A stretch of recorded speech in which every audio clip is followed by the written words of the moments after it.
ಇದ್ದಾರೆ ಎನ್ನುವಂತಹ ಮಾಹಿತಿಯನ್ನು ನಾವುಗಳು ಕೇಳಿದ್ದೇವೆ. ನಾವು ಶಿಕ್ಷೆಯ ಬಗ್ಗೆ ಗಮನಿಸುವಾಗ ಈ ಹಿಂದೆ ಒಬ್ಬ ಜಾಗರಣದ ಒಬ್ಬ ಹುಡುಗನನ್ನು ಬಂಟ್ವಾಳದಲ್ಲಿ ಯಾವ ರೀತಿಯಲ್ಲಿ ಪುಂಡರು ಶಿಕ್ಷಿಸಿದರು ಎನ್ನುವುದು ಕೂಡ ಮಾಸದ ಘಟನೆ. ಈ ಹಿಂದಿನ ಘಟನೆಗಳು ಇದನ್ನೆಲ್ಲ ನಾವು ಗಮನಿಸುವಾಗ ಆರಕ್ಷಕ ಅಧಿಕಾರಿಗಳು ಕೂಡ ಗಮನಿಸಬೇಕು. ಯಾವ ಕಡೆಯಲ್ಲಿ ಅನ್ಯಾಯ ಆಗ್ತದೆ, ಯಾವ ಕಡೆಯಲ್ಲಿ ನ್ಯಾಯ ಇದೆ, ಇದರ ಬಗ್ಗೆ ಕೂಲಂಕುಷವಾಗಿ ತನಿಖೆ ಮಾಡಿ ಆ ಸತ್ಯಾಸತ್ಯತೆ ಆದಷ್ಟು ಬೇಗ ಹೊರಗೆ ಬರಲಿ. ಯಾವುದೇ ಕಾರಣಕ್ಕೆ ಡಿ.ಕೆ. ರವಿಯ ಸಾವಿನ ಪ್ರಕರಣದ ಹಾಗೆ ಇದು ಮುಚ್ಚಿ ಹೋಗದೆ ಮಾಸಿ ಹೋಗುವ ಮುನ್ನವೇ ತನಿಖೆ ಚುರುಕಾಗಲಿ ಅಂತ ಹೇಳಿ ಈ ಮೂಲಕವಾಗಿ ನಮ್ಮ TV ವಾಹಿನಿಯ ಮೂಲಕವಾಗಿ ನಾವುಗಳು ಮತ್ತೊಮ್ಮೆ ಆಗ್ರಹ ಮಾಡ್ತೇವೆ. ಆದಷ್ಟು ಬೇಗ ತನಿಖೆಯಾಗಿ ಇದರ ಸತ್ಯಾಸತ್ಯತೆ ಹೊರಗೆ ಬರಲಿ. ಆ ಯುವತಿ, ನೊಂದ ಯುವತಿ, ಅವಳಿಗೆ ನ್ಯಾಯ ಸಿಗಲಿ. ಅವಳು ಇವತ್ತೇನು ಮಾಧ್ಯಮಗಳ ಮುಂದೆ ಬಂದು ಬಿಕ್ಕಿ ಅಳುತ್ತಾ ತನ್ನ ನೋವನ್ನು ವ್ಯಕ್ತಪಡಿಸಿದ್ದಾಳೆ, ಆ ನೋವಿಗೆ ಸ್ಪಂದನ ಸಿಗಲಿ, ಆ ಯುವತಿಗೆ ನ್ಯಾಯ ಸಿಗಲಿ ಅಂತ ಹೇಳಿ ನಮ್ಮ ಟಿವಿಯ ಮುಖಾಂತರವಾಗಿ ನಾವುಗಳು ತನಿಖಾ ಸಂಸ್ಥೆಯನ್ನು ಆಗ್ರಹಿಸ್ತೇವೆ. ಆದಷ್ಟು ಬೇಗ ಈ ನ್ಯಾಯ ಹೊರಗೆ ಬರಲಿ ಅಂತ ಹೇಳಿ ನಾವು ತನಿಖಾ ಸಂಸ್ಥೆಯ ಮೂಲಕ ಈ ವಿಷಯವನ್ನು ಆದಷ್ಟು ಬೇಗ ತನಿಖೆ ಆಗಲಿ ಅಂತ ಹೇಳಿ ಆಗ್ರಹ ಮಾಡ್ತೇವೆ. ಇವತ್ತು ನಮ್ಮ ಆರಕ್ಷಕ ಅಧಿಕಾರಿಗಳು ನಮ್ಮ ಜಿಲ್ಲೆ ಒಳಗೆ, ಅರ್ಥಾತ್ ನಮ್ಮ ಕರಾವಳಿ ಜಿಲ್ಲೆಯ ಒಳಗೆ ತುಂಬ ದಕ್ಷರಿದ್ದಾರೆ, ಒಳ್ಳೆಯ ಅಧಿಕಾರಿಗಳಿದ್ದಾರೆ. ಉಡುಪಿಯಲ್ಲಿ ಅಣ್ಣಾಮಲೈ ಅಂತಹ ಒಂದು ಪ್ರಬುದ್ಧ ಅಧಿಕಾರಿಗಳಿದ್ದಾರೆ. ಇಲ್ಲಿ ಮಂಗಳೂರಿನಲ್ಲಿ ನಾವುಗಳು ಗಮನಿಸಿದರೆ ತುಂಬ ಒಳ್ಳೆಯ ಅಧಿಕಾರಿಗಳು. ಇವತ್ತು ಇರತಕ್ಕಂತಹ ನಮ್ಮ ಕಮಿಷನರು ಇರಬಹುದು, ತುಂಬ ಒಳ್ಳೆಯ ಅಧಿಕಾರಿ. ಹಾಗಾಗಿ ಇವರೆಲ್ಲ ನ್ಯಾಯಯುತವಾದ ದೃಷ್ಟಿಯಲ್ಲೇ ನಡೀತಾ ಇದ್ದಾರೆ. ಆದರೆ ಇವತ್ತಿನ ಘಟನೆಯನ್ನು ನೋಡುವಾಗ ಯಾವುದೋ ರಾಜಕೀಯ ಇಚ್ಛಾಶಕ್ತಿ ಇವರ ಮೇಲೆ ಗೂಬೆ ಕೂರಿಸ್ತಾ ಇದೆ. ಈ ತನಿಖೆಯನ್ನು ಅಡ್ಡಹಾದಿ ಹಿಡಿಯುವಂತಹ ಒಂದು ಪ್ರಕ್ರಿಯೆಯನ್ನು ನೋಡ್ತೇವೆ ನಾವು. ಒಂದು ಪಕ್ಷದ ನಾಯಕರು ಸಾರಾಸಗಟಾಗಿ ಆಸ್ಪತ್ರೆಗೆ ಹೋಗಿ, ದವಾಖಾನೆಗೆ ಹೋಗಿ ಅವನನ್ನು ಪ್ರಶ್ನೆ ಮಾಡುವುದನ್ನು ನಾವುಗಳು ನೋಡುವಾಗ ಈ ಹಿಂದೆ ಇಂತಹ ದಾಳಿಗೆ ನಮ್ಮ ಹಿಂದೂ ಬಂಧುಗಳು ಒಳಗಾಗಿದ್ದರು. ಆ ಹಿಂದೂ ಬಂಧುಗಳು ಒಳಗಾದಾಗ ಈ ರಾಜಕೀಯ ನಾಯಕರಿಗೆ ಹೋಗಿ ಒಂದು ಸಾಂತ್ವನವನ್ನು ಹೇಳಬೇಕು, ಅಟ್ಲೀಸ್ಟ್ ಕಟ್ಟ ಕಡೆಗೆ ಅವನ ನೋವಿಗೆ ಸ್ಪಂದಿಸಬೇಕು ಅನ್ನುವಂತಹ ಒಂದು ಭಾವನೆಯು ಕೂಡ ಈ ರಾಜಕೀಯ ನಾಯಕರಲ್ಲಿ ಇಲ್ಲ ಅಂತಂದಾಗ ನಮಗೆ ಬಹಳ ನೋವಾಗ್ತದೆ. ರಾಜಕೀಯ ಯಾವ ಕಡೆಗೆ ಸಾಗ್ತಾ ಇದೆ. ಹೇಳ್ತಾರೆ, ಚುನಾವಣೆ ಬಂದಾಗ ಮಾತ್ರ ಪಕ್ಷದ ವಿಷಯವನ್ನು ಪ್ರಶ್ನೆ ಮಾಡಬೇಕು, ಚುನಾವಣೆ ಮುಗಿದಾಗ ಪಕ್ಷ ಇಲ್ಲ, ನಮಗೆ ಸಮಾಜ ಎನ್ನುವುದನ್ನು ಈ ನಾಯಕರು ಹೇಳ್ತಾರೆ. ಆದರೆ ಇವತ್ತು ಶಕೀರ್ನಿಗೆ ಆಯಿತು ಅಂತ ಹೇಳಿ ಎಲ್ಲ ನಾಯಕರು ದವಾಖಾನೆಗೆ ದಾಂಗುಡಿ ಇಡ್ತಾರೆ. ಅದೇ ಒಬ್ಬ ಹಿಂದೂ ಹುಡುಗನಿಗೆ ಆದರೆ ಯಾವ ನಾಯಕರು ಕೂಡ ದವಾಖಾನೆಗೆ ದಾಂಗುಡಿ ಇಡುವುದಿಲ್ಲ. ಅಲ್ಲಿ ಅಸ್ಪೃಶ್ಯತೆ, ಇಲ್ಲಿ ಸ್ಪೃಶ್ಯ. ಎಂತಹ ಭಾವನೆ. ಅಧಿಕಾರಿಗಳ ಬಗ್ಗೆಯೂ ನಮಗೆ ತುಂಬ ಒಳ್ಳೆಯ ಅಭಿಪ್ರಾಯ ಇದೆ. ಆದರೆ ಪಾಂಡೇಶ್ವರದ ಒಬ್ಬ ಆರಕ್ಷಕ ಅಧಿಕಾರಿ, ಆ ಠಾಣೆಯ ಒಬ್ಬ ಆರಕ್ಷಕ ಅಧಿಕಾರಿ ಆ ಯಾವ ಮಕ್ಕಳಿಂದ ಈ ಘಟನೆ ನಡೆದಿದೆ ಆ ಮಕ್ಕಳಿಗೆ ಹೊಡೆಯುವ ಬರದಲ್ಲಿ ಉಗುರನ್ನು ಕಿತ್ತಿದ್ದಾರೆ ಎನ್ನುವಂತಹ ಒಂದು ಆರೋಪ ಬಂದಿದೆ. ನಾವು ಇದನ್ನು ಗಮನಿಸಿದ್ದೇವೆ. ನಾವು ಆ ಅಧಿಕಾರಿಗಳನ್ನು ಪ್ರಶ್ನೆ ಮಾಡಲಿಕ್ಕೂ ಇಚ್ಛೆ ಪಡ್ತೇವೆ. ಯಾವ ಆಧಾರದ ಮೇಲೆ ನೀವು, ಯಾವ ರೀತಿಯ ಮೇಲೆ ಆ ಮಕ್ಕಳನ್ನು ಆ ರೀತಿಯಲ್ಲಿ ನೀವು ಶಿಕ್ಷಿಸಿದ್ರಿ? ಅಮಾನವೀಯ ಘಟನೆ ಒಪ್ತೇವೆ ನಾವು. ಅಂದರೆ ಅಮಾನವೀಯ ಘಟನೆ ಅಂತಂದರೆ ಹೆಣ್ಣು ಮಕ್ಕಳನ್ನು ಯಾಮಾರಿಸಬಹುದು. ಮಾತಾಡುವಾಗ ನಾವು ಹೇಳ್ತೇವೆ ಕಾನೂನು ಇದೆ. ಕಾನೂನನ್ನು ಯಾರು ಕೈಗೆತ್ತಿಕೊಳ್ಬಾರ್ದು ಅಂತಲೂ ಹೇಳ್ತೇವೆ. ಹಾಗಿದ್ರೆ ಒಂದು ಕಡೆಯಲ್ಲಿ ಕಾನೂನನ್ನು ಮುರಿಯುತ್ತೇವೆ ನಾವು, ಒಂದು ಕಡೆಯಲ್ಲಿ ಶಿಕ್ಷೆಯ ಬರದಲ್ಲಿ ಕಾನೂನನ್ನು ಮುರಿಯುತ್ತೇವೆ, ಅಮಾನವೀಯವಾಗಿ ನಡ್ಕೊಳ್ತೇವೆ. ಇಂತಹ ಘಟನೆ ನಡೆಯಬಾರದು ಅಂತ ಇನ್ನೊಂದು ಕಡೆ ಸಹಾನುಭೂತಿ ತೋರಿಸ್ತೇವೆ. ಏನಿದು ದ್ವಂದ್ವ ನಿಲುವು? ನಾವು ಕೇಳ್ತಾ ಇರೋದು, ಒಂದು ವೇಳೆ ಈ ಆರಕ್ಷಕ ಅಧಿಕಾರಿಗಳ ಮೇಲೆ ಒತ್ತಡವೇ ಉಂಟು ಅಂತಲಾದರೆ ಆ ಆರಕ್ಷಕ ಅಧಿಕಾರಿಗಳು ಅದನ್ನು ಬಹಿರಂಗ ಮಾಡಬೇಕು. ಯಾಕೆ ಅಂತಂದರೆ ಇದು ಕೇವಲ ಒಂದು ಯುವತಿಗೆ ಆಗಿರತಕ್ಕಂಥ ನೋವಲ್ಲ, ಇದು ಇಡೀ ಹಿಂದೂ ಸಮಾಜಕ್ಕೆ ಆಗಿರತಕ್ಕಂಥ ನೋವು. ಇಡೀ ಹಿಂದೂ ಸಮಾಜ ಇದರ ಬೆನ್ನಿಗೆ ನಿಲ್ಲಬೇಕು. ಯಾಕೆ ಅಂತಂದರೆ ಇವತ್ತು ಒಬ್ಬ ಯುವತಿಗೆ ಆಗಿರುವಂತಹ ಘಟನೆಯನ್ನೇ ಗಮನಿಸಿಕೊಂಡು ನಾವುಗಳು ಇವತ್ತು ಕೇವಲ ಒಬ್ಬ ಯುವತಿಗೆ ಆಗಿರುವುದು ಎನ್ನುವ ಭಾವನೆಯನ್ನು ನಾವು ತಳೆದರೆ ಮುಂದಿನ ದಿನಗಳಲ್ಲಿ ಇದು ವ್ಯಾಪಕವಾಗಿ ಹಬ್ಬಬಹುದು, ಇದು ವ್ಯಾಪಕತೆಯನ್ನು ಪಡೆಯಬಹುದು. ಮಾನವೀಯತೆ ಬೇಕು, ನಾವು ಮಾನವೀಯತೆ ಬೇಡ ಅಂತ ಹೇಳಲಿಲ್ಲ.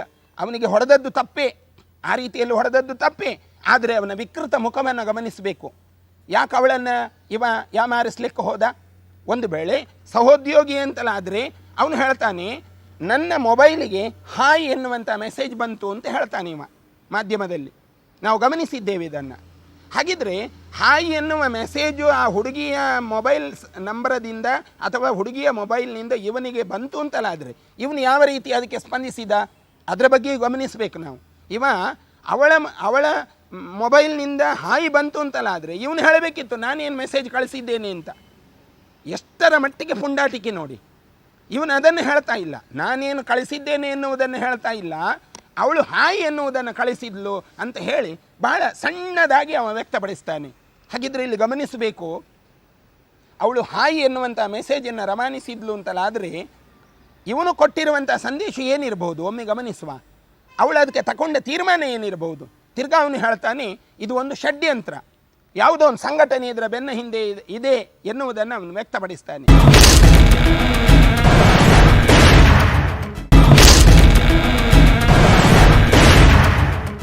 ನಾವುಗಳು ಆಗ್ರಹಿಸ್ತೇವೆ, ಇವನ ಒಬ್ಬಳು ಸಹೋದ್ಯೋಗಿ ಒಂದೇ ಮಲ್ಲಲ್ಲಿ ದುಡಿಯುವುದು, ಭಾಳ ಸಮಯಗಳಿಂದ ಇವರು ಅಲ್ಲಿ ದುಡಿತಾ ಇದ್ದಾರೆ. ಒಂದು ವೇಳೆ ಅವಳು ವ್ಯೂಹವನ್ನು ರಚನೆ ಮಾಡಿ ಈ ಘಟನೆಗೆ ಅವಳು ಕಾರಣಳಾಗಿದ್ದಾಳೆ ಅಂತಲಾದರೆ ಇವನೇನು ಉಪ್ಪು ಹುಳಿ ಖಾರ ತಿನ್ನುವುದಿಲ್ಲವೇ? ಅಥವಾ ಇವನೇನು ಆಹಾರ ತಿನ್ನುವುದಿಲ್ಲವೇ? ಇವನೇನು ಪ್ರಾಣಿಯೋ? ಇವನಿಗೂ ಅರ್ಥ ಆಗಬೇಕಲ್ಲ. ಒಂದು ವೇಳೆ ಅವಳು ಹಾಗೆ ಮಾಡಿದ್ದಾಳೆ ಎನ್ನುವ ಭಾವನೆ ಇವನಿಗೆ ಬಂತು ಅಂತಲಾದರೆ. ಹಾಗಿದ್ರೆ ಆ ರೀತಿ ವ್ಯಕ್ತಪಡಿಸಿದ ಶಕೀರ್ ನಂತರ ಹೇಳ್ತಾನೆ, ನನಗೂ ಹೊಡೆಯುವಾಗ ನನಗೆ ಹೊಡೆಯಬೇಡಿ ಹೇಳಿದ್ಲು ಎನ್ನುವುದನ್ನು ಅವನೇ ಹೇಳ್ತಾನೆ. ನೋಡಿ ಇಲ್ಲಿ ಎಲ್ಲಿ ಎಷ್ಟು ದ್ವಂದ್ವ ನೋಡಿ. ಒಂದು ಯಾಮಾರಿಸುವುದಕ್ಕೂ ಅರ್ಥ ಇದೆ. ಇವನು ಹೇಳ್ತಾನೆ ಹೊಡೆಯುವಾಗ ನನಗೆ ಹೊಡೆಯಬೇಡಿ ಅಂತ ಅವಳು ಹೇಳಿದ್ಲು. ಹಾಗಿದ್ರೆ ಅವಳೇ ತಂದದ್ದಾದರೆ ಇವನಿಗೆ ಹೊಡೆಯುವಾಗ ಅವಳು ಹೊಡೆಯಬೇಡಿ ಅಂತ ಯಾಕೆ ಹೇಳಿದ್ಲು? ಎಷ್ಟು ದ್ವಂದ್ವ ನೋಡಿ. ಇದನ್ನು ನಾವು ಮಾಧ್ಯಮದಲ್ಲಿ ಗಮನಿಸಿದ್ದೇವೆ. ಹಾಗಾಗಿ ನಾವು ಹೇಳುವಂಥದ್ದು, ಆರಕ್ಷಕ ಅಧಿಕಾರಿಗಳು ಒಳ್ಳೆಯವರಿದ್ದಾರೆ, ದಕ್ಷರಿದ್ದಾರೆ, ತುಂಬ ಸಮರ್ಥರಾದಂತಹ ಕಮಿಷನರೇಟ್ ವಲಯದಲ್ಲಿ ತುಂಬ ಸಮರ್ಥರಾಗಿರ್ತಕ್ಕಂಥ ಅಧಿಕಾರಿಗಳು ನಮಗೆ ಬಂದಿದ್ದಾರೆ.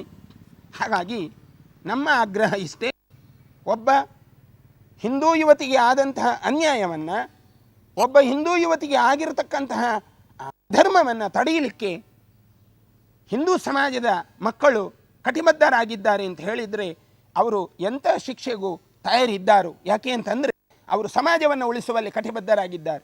ತಮ್ಮ ತಂಗಿಗೆ, ತಮ್ಮ ಅಕ್ಕನಿಗೆ ಆಗಿರತಕ್ಕಂತಹ ಅನ್ಯಾಯ ಅನ್ನುವುದನ್ನು ಅವರು ಗಮನಿಸಿದ್ದಾರೆ. ಇದು ಅಮಾನವೀಯ ಘಟನೆ ಅಂತಲಾದರೆ ನಾವು ಅದರ ಬಗ್ಗೆ ಸಹಾನುಭೂತಿಯನ್ನೇ ವ್ಯಕ್ತಪಡಿಸ್ತೇವೆ. ಆದರೆ ಒಂದು ಪಾಕಿಸ್ತಾನದ ಮಾಧ್ಯಮ ಈ ವಿಷಯವನ್ನು ಅಲ್ಲಿ ತಗೊಂಡು ಹೋಗಿ ರಾಜತಾಂತ್ರಿಕ ವ್ಯವಸ್ಥೆಯಲ್ಲಿ ಬಿತ್ತರಿಸ್ತದೆ ಅಂತ ಹೇಳಿದರೆ ಎಂಥ ಒಂದು ದುರ್ದೈವ ಸಂಗತಿ ನಮ್ಮ ದೇಶಕ್ಕೆ ಬಂದಿದೆ ಎನ್ನುವುದನ್ನು ಗಮನಿಸಬೇಕು. ಅಲ್ಲಿ ಇದಕ್ಕಿಂತ ಕ್ರೂರ ಅಮಾನವೀಯ ನೆಲೆಯಲ್ಲಿ ಪಾಕಿಸ್ತಾನ ನಮ್ಮನ್ನು ನಡೆಸಿಕೊಳ್ತಾ ಇದೆ. ಇವತ್ತು ಪಾಕಿಸ್ತಾನದಲ್ಲಿ ಯಾವೊಬ್ಬ ಹಿಂದುವಿಗೂ ನೆಲೆ ಇಲ್ಲ, ಅಲ್ಲಿ ಹಿಂದೂ ಅಲ್ಪಸಂಖ್ಯಾತನಾಗಿದ್ದಾನೆ. ಹಾಗಿದ್ರೆ ಇದನ್ನೆಲ್ಲ ನಾವು ಗಮನಿಸಿದರೆ ಮಾಧ್ಯಮದ ಏಕಮುಖ ಪ್ರಸಾರವನ್ನು ನೋಡುವಾಗ ನಮಗೆ ತುಂಬ ನೋವಾಗ್ತದೆ. ಹಾಗಾಗಿ ನಮ್ಮ ಅಪೇಕ್ಷೆ ಇರುವುದು, ದಕ್ಷ ಆರಕ್ಷಕ ಅಧಿಕಾರಿಗಳು ನಮ್ಮ ಜಿಲ್ಲೆಯ ಒಳಗಿದ್ದಾರೆ, ನ್ಯಾಯವನ್ನು ಎತ್ತಿ ಹಿಡಿಯುವಂತಹ, ಕಾನೂನಿಗೆ ವಿಶೇಷವಾಗಿರತಕ್ಕಂತಹ ಆದ್ಯತೆಯನ್ನು ಕೊಡುವಂತಹ ಗೌರವಯುತ ಅಧಿಕಾರಿಗಳು ನಮ್ಮ ಜಿಲ್ಲೆಯ ಒಳಗಿದ್ದಾರೆ.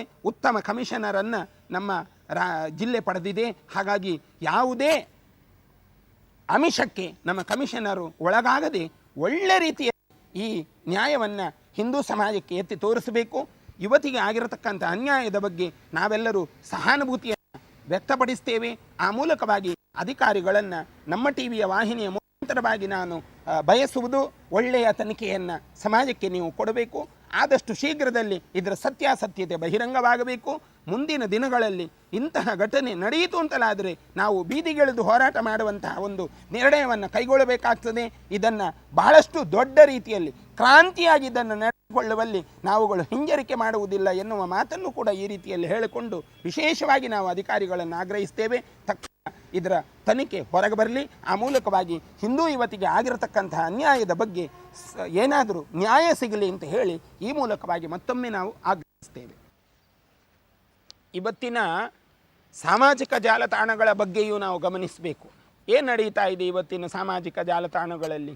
ಇವತ್ತು ಹಿಂದೂ ಯುವತಿಗೆ ಅನ್ಯಾಯವಾಗಿದೆ, ಅವಳ ಹೆಸರನ್ನು ತಗೊಂಡು ಅವಳ ಹೆಸರಲ್ಲಿ ಫೇಸ್ಬುಕ್ಕಲ್ಲಿ ಒಂದು ಫೇಕ್ ಅಕೌಂಟನ್ನು ನಿರ್ಮಾಣ ಮಾಡಿ ಅಲ್ಲಿ ಅವಳ ಹೆಸರಿನ ಮೇಲೆ ತೇಜೋವಧೆ ಮಾಡ್ತಾ ಇದ್ದಾರೆ. ಎಲ್ಲಿ ತನಕ ತೇಜೋವಧೆ ಮಾಡ್ತಾ ಇದ್ದಾರೆ ಅಂತ ಹೇಳಿದರೆ ಅವಳನ್ನು ಒಬ್ಬಳು ವೇಶ್ಯೆಯ ರೀತಿಯಲ್ಲಿ ನಡೆಸಿಕೊಳ್ತಾ ಇದ್ದಾರೆ. ಬಹಳ ದುಃಖದ ಸಂಗತಿ. ಸಾಮಾಜಿಕ ಜಾಲತಾಣಗಳು ಇರುವುದು ಒಂದು ಒಳ್ಳೆಯ ಸಂದೇಶವನ್ನು ರವಾನೆ ಮಾಡಲಿಕ್ಕೆ.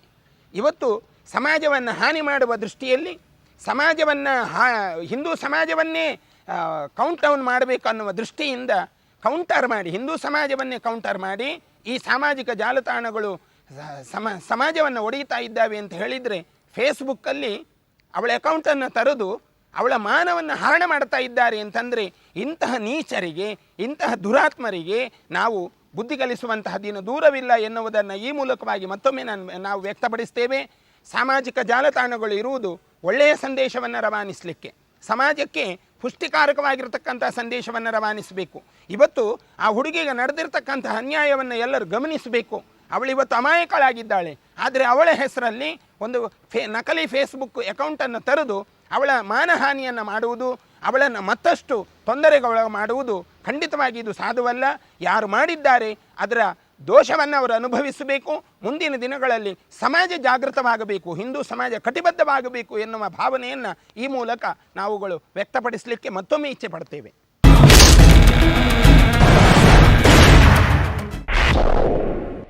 Yeah.